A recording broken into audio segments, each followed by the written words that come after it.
limpahan rahmat dan juga karunia-Nya yang sangat beribu-ribu, Allah izinkan kita semua untuk bertemu, bersilaturahim di momen pembukaan kegiatan. Lesson study. Nah, itu dikembangkan di Jepang. Apa intinya? Ada 3. Plan, do, sleep.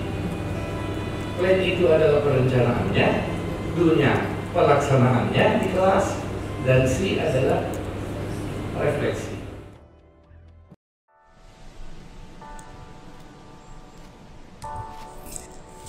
Dalam rangka mendukung program pemulihan pembelajaran, Direktorat Jenderal Pendidikan Anak Usia Dini, Pendidikan Dasar, dan Pendidikan Menengah melalui Balai Penjaminan Mutu Pendidikan Provinsi Aceh telah melaksanakan kegiatan refleksi intervensi penguatan literasi UPT tahun 2023 pada tanggal 30 November 2023 sampai dengan 2 Desember 2023 bertempat di Oasis Aceh Hotel Banda Aceh.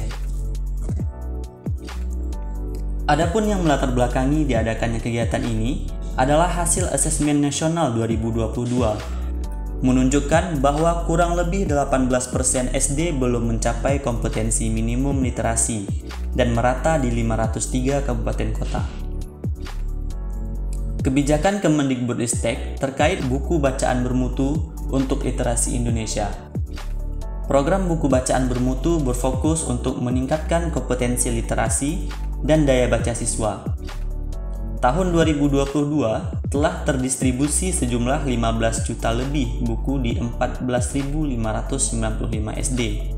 Tahun 2024, Badan Bahasa mengalokasikan anggaran penyediaan buku bacaan bermutu untuk 27.280 SD pada kategori 1 berdasarkan AN 2022.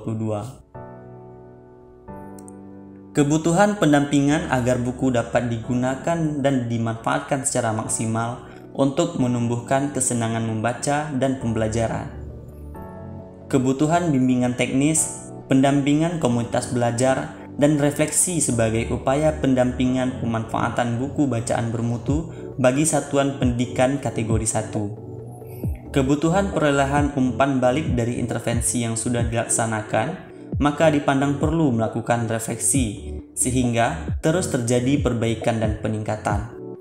Salah satu tujuan dari terselenggaranya kegiatan ini adalah menggali dan menganalisis potensi keberlanjutan praktik baik pengelolaan dan pemanfaatan buku bacaan bermutu di satuan pendidikan.